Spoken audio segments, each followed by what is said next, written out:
their heart also, and Jesus perceived it. That is, they were contemplating. They've left everything, and follow Jesus.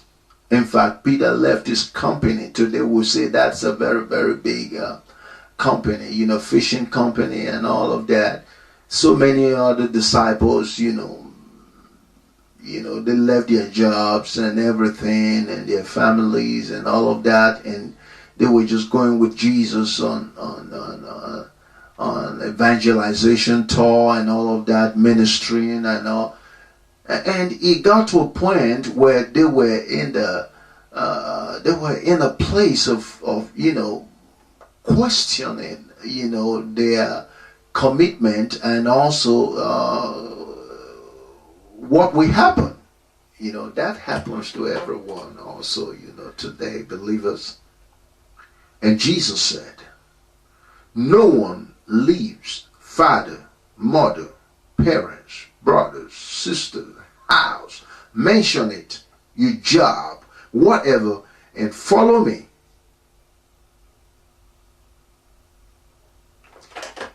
Now, I want to say something here. When Jesus says, follow me, no one, he said, no one leaves all of these things and follows him and remain the same. That is, Jesus continued. He completed that statement and said,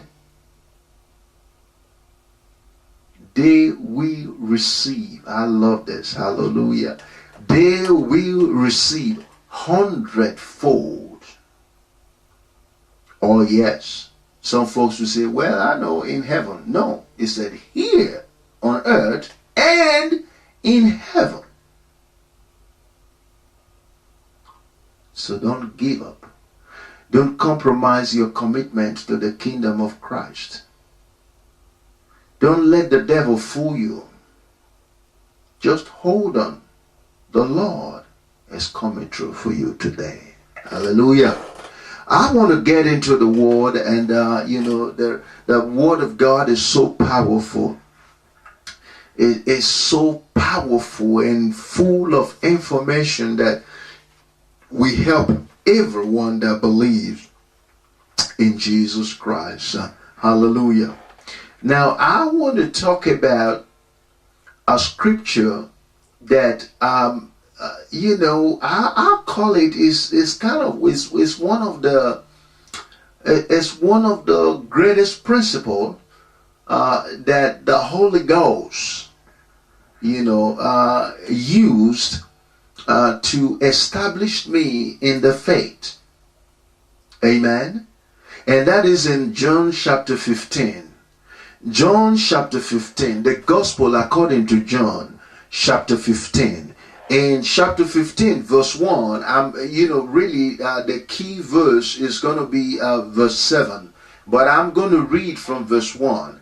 And it says, I am the true vine, and my Father is the husbandman. Every branch in me that beareth not fruit, he taketh away, and every branch that beareth fruit, he purgeth it, and it may bring forth more fruit. Now ye are clean through the word which I have spoken unto you. This is Jesus speaking here. Abide in me, verse 4, and I in you, as the branch cannot bear fruit of itself, except it abide in the vine. No more can ye, except ye abide in me. I am the vine, ye are the branches. He that abideth in me, and I in him, the same bringeth forth much fruit, for without me ye can do nothing. If a man abide not in me, he is cast forth as a branch and is withered, and men gather them and cast them into the fire, and they are burned. If ye abide in me, and my words abide in you, ye shall ask what ye will, and it shall be done unto you. Hallelujah. Amen. Hallelujah. I know there might be some believers that, on unbelievers seems to have their ways, in convincing you that, how can you abide in Jesus and bear fruit? Or sometimes the devil, speaks to people and in their spirit, in their mind, and say, well, there's no need of you trusting in Jesus, no need of you abiding in the Word of God. Look at those folks who don't even believe in Jesus Christ. They got this, they got that, they have this, they have that, they do this, they do that, so the devil, listen, I've been there and I know it. The devil has also ministered to me in various ways like this, and thank God for the Holy Ghost. The Word of God is yea and amen. The Word of God is power. Now, what I'm saying here is that you that believes in Jesus Christ as your Lord and Savior, you have accepted Him and you are filled with the Holy Ghost. Now, a period comes in your life where the enemy seems to be trying to manipulate you or persuade you to just go off track, or, go on the Broadway. The Broadway is very dangerous. And I use this word to encourage you today, and read John chapter 15 again, verse 1 to 7, and understand the principles of the kingdom of God. The principles of the kingdom of God is real. It's real. It's real. Jesus Christ is real. When Jesus said, abide in me, and let my words abide in you, and you shall ask what you desire, and it shall be granted unto you. Now, some folks will say, oh, but you know what? Yes, abide in Jesus. And then, I believe in Jesus, but I've asked the Lord something and He has not given it to me. Why is it taking that long? Look at folks out there who don't believe in Jesus. They have this, they have that. I said it earlier on in this program. Those of you who are listening to all the segments of this very tape video, you find out that I said something earlier on, and that what does it profit a man to gain the whole world and suffer the loss of his own soul? Yes.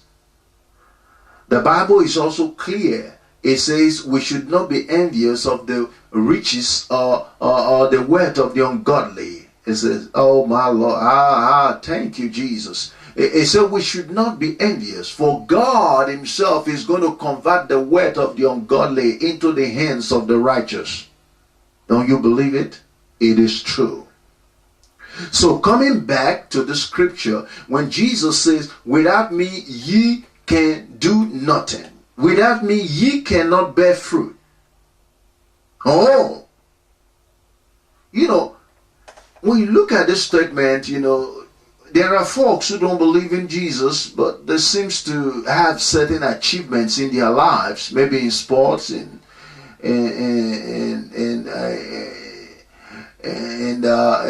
business, something, in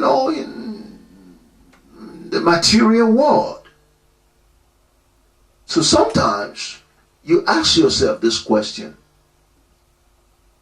how come these people have all of that and yet they don't believe in Jesus? And there are folks who claims to believe in Jesus, they don't seem to have those things. Now, friends, the kingdom of God is not butter and bread. The kingdom of God is power, Holy Ghost. That is the kingdom of God. The kingdom of God is the power that controls everything, silver and gold. That's why Jesus said, yes, you can gain the whole world